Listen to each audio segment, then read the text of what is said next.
Welcome. This video will provide you with a basic knowledge of how to archive email. Some of the questions you will receive answers to include: what does it mean to archive email? Why it is important to archive email? And lastly, how do I perform the steps to archive email? Today we will be using Microsoft Outlook 2010.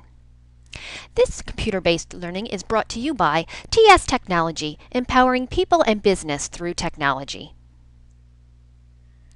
Let's start with what is archiving.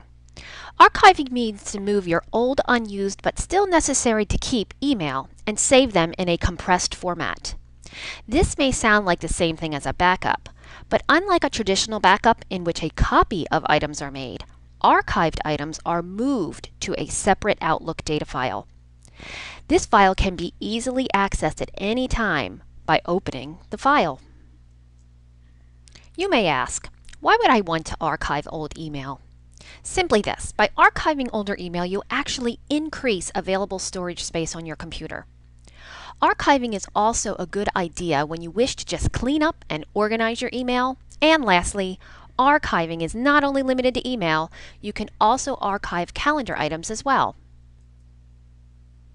There are two ways to archive: the manual way, where you perform the steps every so often when you remember, and then there's the auto archive.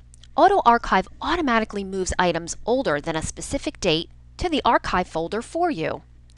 Auto archive is a great tool to maintain your PC storage space efficiently, and at the same time, you do not have to remember to perform the steps. Let's get started on the how-to section of this video.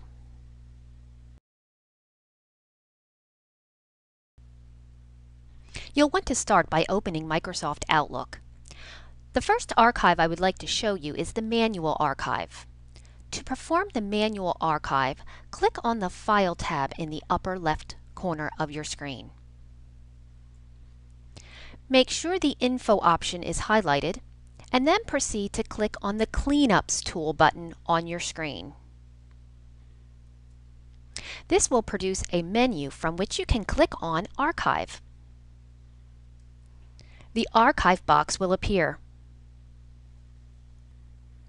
In the Archive box, you have the option of archiving all of your Outlook files, which include emails, calendar items, and tasks, or you can just specify a folder, for example, your inbox, and all of its subfolders. Next, you can set an archive date. All items posted before the date listed will be moved to your archived file. Lastly, you'll want to pay close attention to this next part. This will show you the name of the file and where this archive file is located. This will come in handy if you ever need to access the archive file. Now that your archive settings are complete, click the OK button. Let's turn our attention to the automatic way of archiving your Outlook files. With the File tab still selected in the upper left-hand corner, we will want to move down and click on the Options item in the list. From the Options box, click on the Advanced item from the list.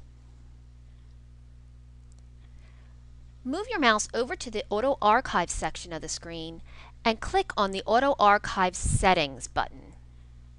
This will display the settings screen for you. The archive screen will allow you to set up the archiving process, but first you have to turn on the box that denotes how often you would like to run the archive.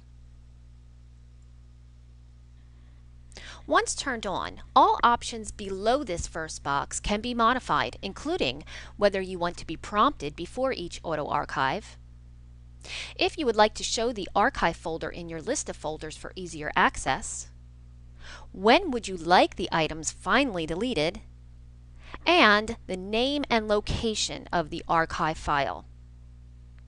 Click the OK button to apply these settings and to start performing your automatic archive.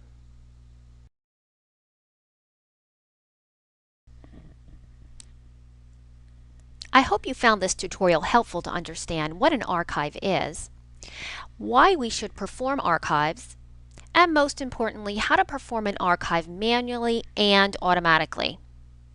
To see more online training videos provided by TS Technology, please visit our website at www.ts-tech.com. Thank you for watching.